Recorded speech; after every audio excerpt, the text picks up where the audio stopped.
It seems everyone on the internet has an opinion on the male loneliness epidemic. Is it real? Is it important?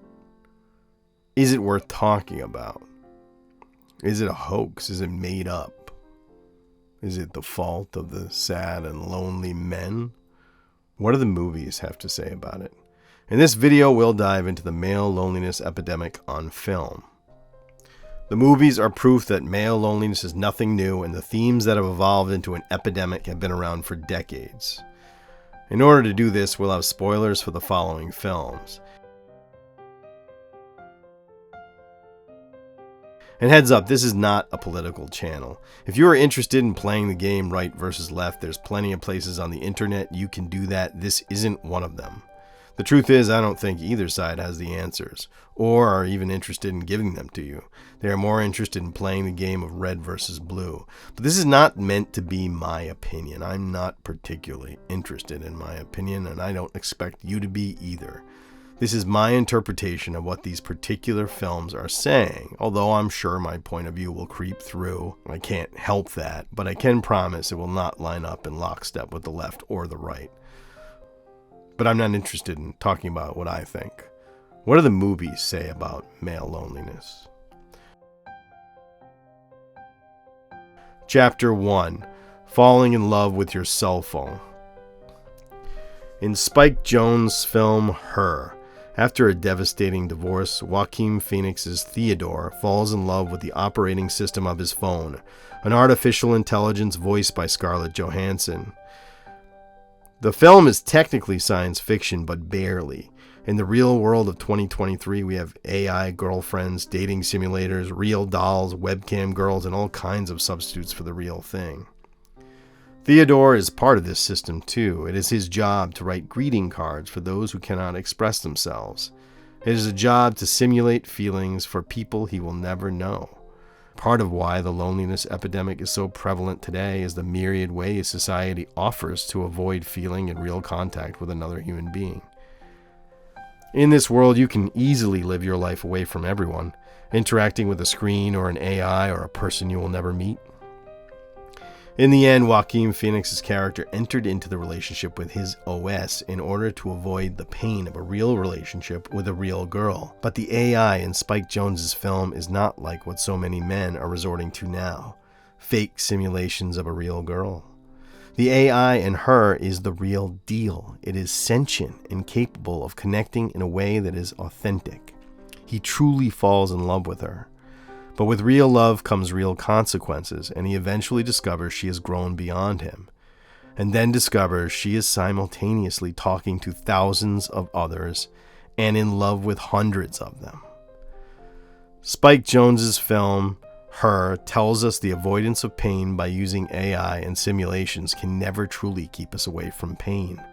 The men who seek to avoid life and physical affection in real partners are only replacing the pain with a new kind of pain, the torture of a life without anything real.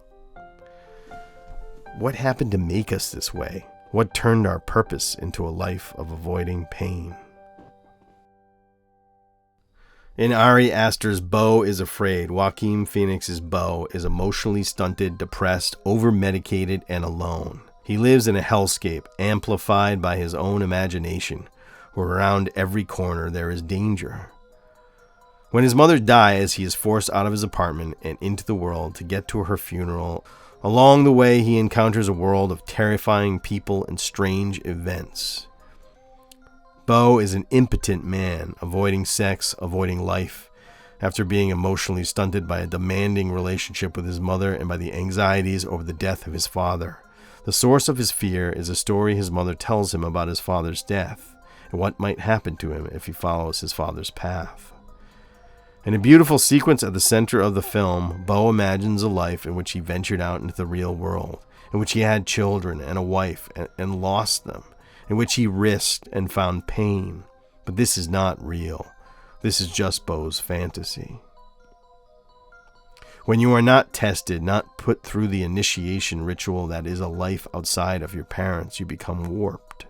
Society has become the force which keeps our children children, pushing the end date of our sons' childhoods further and further away to protect them from an increasingly frightening world.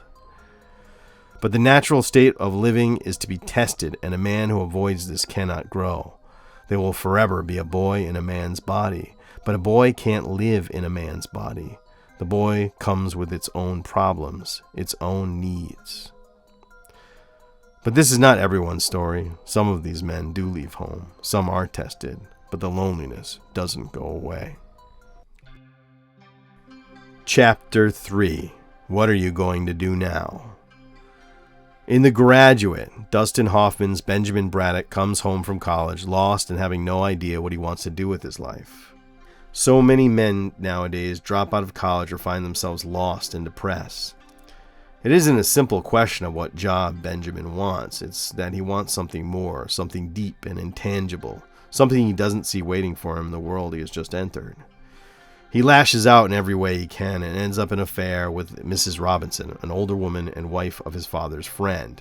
It is only the beginning of a path of self-destructive behavior. He's lost. He begins to date her daughter, Elaine, and falls for her.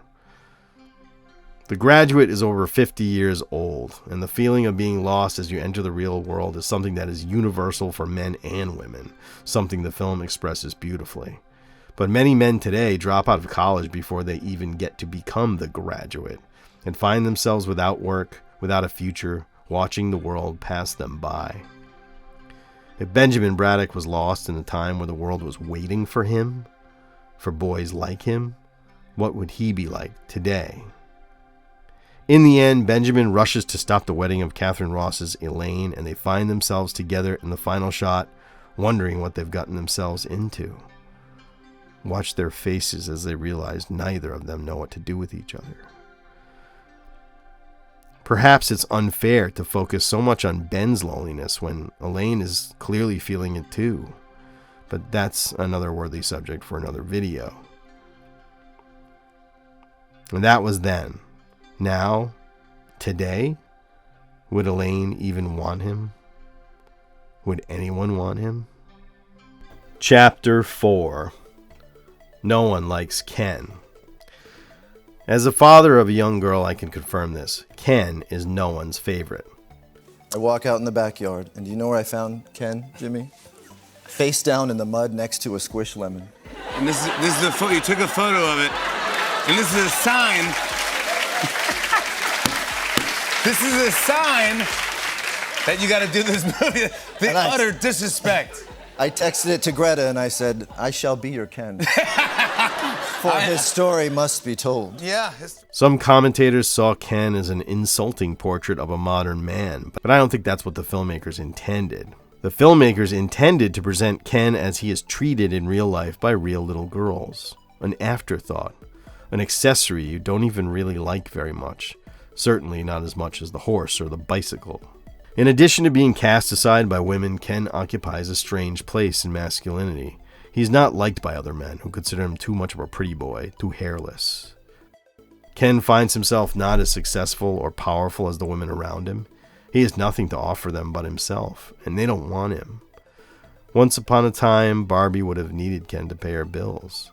His job of beach would be the only way for them to make money, while Barbie would need to stay home in the dream house to take care of the children and make sure the dream house is clean. Ken grew up believing that his way of winning a girl like Barbie is to build a life for himself, a life attractive enough to bring him a beautiful woman. And women were held up as a trophy for Ken and boys like him, a reward promised for success. But as time went on, Barbie became an astronaut and a rocket scientist and president, and Ken still just works beach.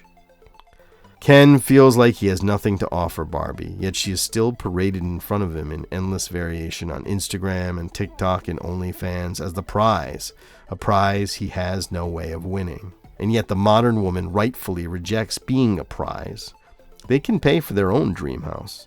They understandably do not want to be the trophy. They want their own trophy. Barbie has no interest in Ken. She'd rather have girls' night every night. Barbie's rejection of Ken can be seen in full force in the reactions to the male loneliness epidemic concept. Calls for men to suck it up or be better. But in Greta Gerwig's Barbie, Barbie ends up paying for her rejection of Ken, albeit unjustly. It is a vengeance that is not justified. Ken takes over her dream house, brainwashes the Barbies, and transforms her world, adding horses everywhere. But in the end, Barbie realized that she can help him find who he is without her. She helps him realize he is Kenuff. But what the Barbie movie tells us is that both the discarded man and the one who cast them aside suffer. Both have not integrated the other into their personality. The work of Carl Jung is often seen reflected in cinematic storytelling. Jung believed all people have both a masculine and feminine energy, a Barbie and a Ken inside them. He called them the anima and the animus. He believed a person cannot be whole unless they incorporate the other into themselves. Part of the story is the absorbing of the other into your psyche. A psyche that does not balance the masculine and the feminine will manifest terrible anger that will affect their relationships with the opposite sex. The discarded men of the world are deeply disconnected from the feminine. Their models of what a woman is are distorted and based on a false premise. So can be said of those who discard them. Only by incorporating the masculine and the feminine can a person be whole. And here we stay, split apart, male and female at odds with each other, playing war games, games where everyone loses. Who steps in to pick up the discarded toys? Chapter 5: The Pickup Artist.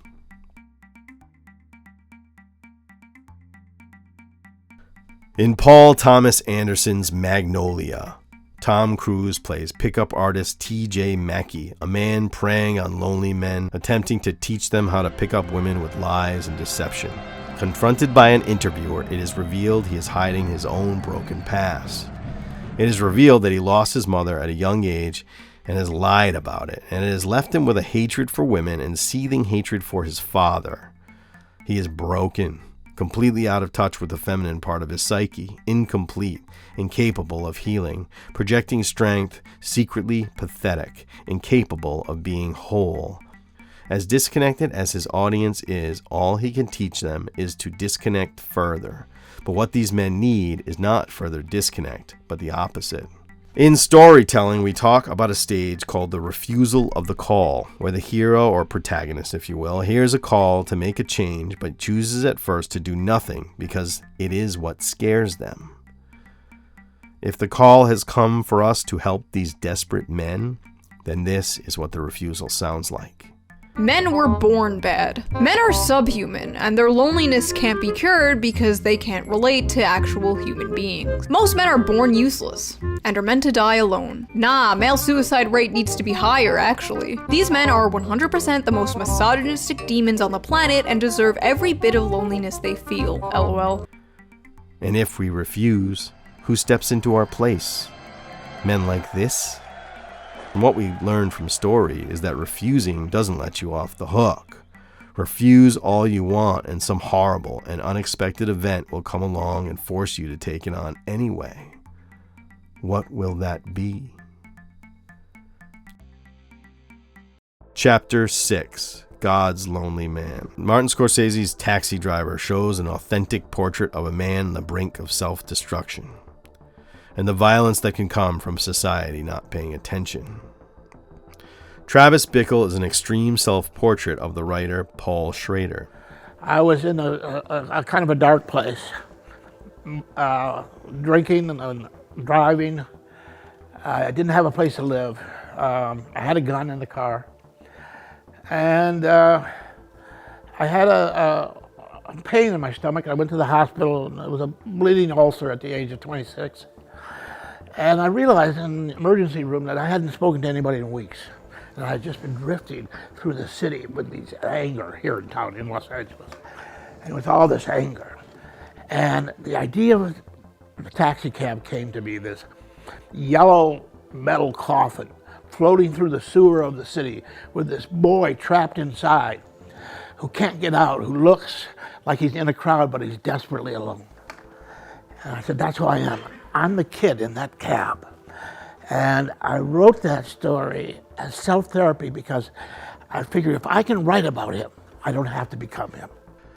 Schrader is the perfect example of someone suffering from the male loneliness epidemic. He had lost his sense of meaning, ended his relationship, and was drowning in the seedy world of pornography and alcohol addiction.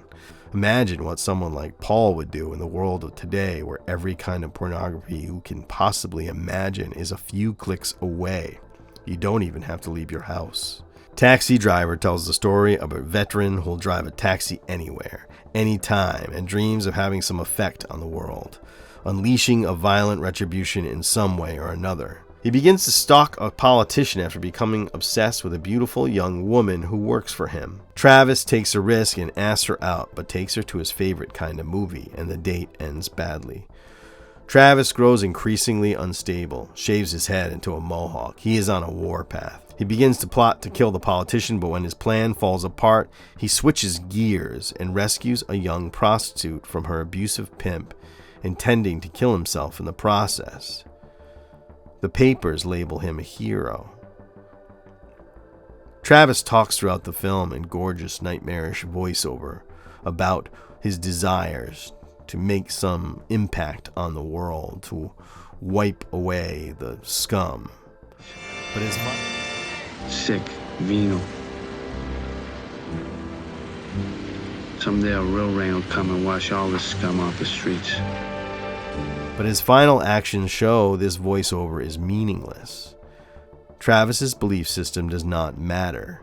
He is looking for a target to express his rage, and when one falls apart, he settles for another. Men who feel a lack of purpose seek out any ideology they can find that will allow them expression of their anger. Maybe this is why there's such a rise in the alt-right.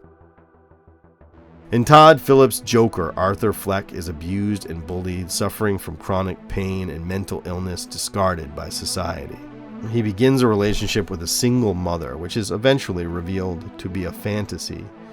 But it was a badly telegraphed fantasy. It was clear from the first moment we saw her that the beautiful and capable Zazie Beetz could only be a fantasy girl for someone like Arthur. Discarded by society, Arthur finally dons the clown makeup and strikes out, killing a talk show host and rallying a crowd into violence. He gives his justification. How about another joke, Murray? No, I think we've had enough of your jokes. What do you get I don't think so. when you cross I think a we're mentally done ill with your loner jokes. with That's a it. society that abandons him and treats him like trash? Call the police, I'm Gene. telling you what you're... And this is no justification, but it is not unexpected.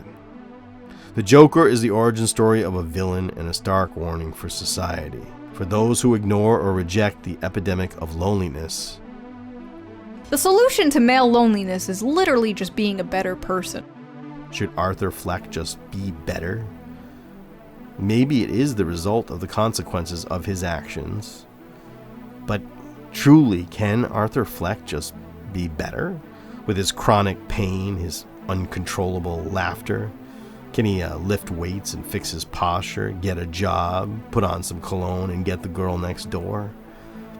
I don't know. I like to think there is hope for boys like Arthur. I'd like to think there was another ending possible for his character. But whether you feel it is the job of God's lonely man to find a way out for themselves or not, the Joker film tells us ignoring the problem may be the origin story for a generation of villains. In Lars and the Real Girl, Ryan Gosling's Lars brings home a lifelike sex doll and introduces her to his family as his girlfriend, Bianca. Lars is traumatized by the death of his mother during childhood, leaving him with a fear of being touched, a fear of women.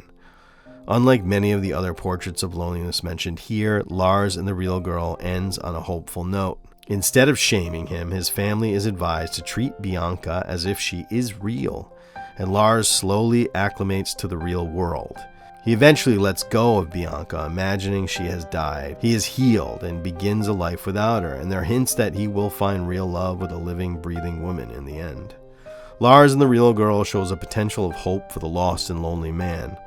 The townspeople embrace Lars' disturbing relationship. They begin filling Bianca's schedule with events that force Lars to go into the world and interact with others. And a reminder, this is not an opinion piece. These are observations, what I see reflected in the movies. This is admittedly difficult to imagine happening in real life, especially in a world terminally online where the hobby of judging strangers seems to have evolved into America's favorite pastime. Is Lars and the real girl right? Is it possible to embrace these lost people and heal them through integration into society? Is there a therapy or a program or an app that can do what the real girl does for Lars? Force him into the real world to interact with real people? Maybe it's too much to ask. Maybe Lars doesn't deserve it. It's creepy to carry around a sex doll. The uncanny valley kicks in and you don't want to look at it. You don't want to look at him. It's a movie. Lars is charming and quiet and played by Ryan Gosling. He is secretly handsome. What if you recast it with Arthur Fleck? Would the town rally together for Arthur and his sex doll? I don't think I could, if I'm honest. But which story has a better ending? Film is a mirror to society. I'm sure this epidemic, if it is real, will offer up many more portraits of male loneliness, as this problem is not going away. So, until the sequel.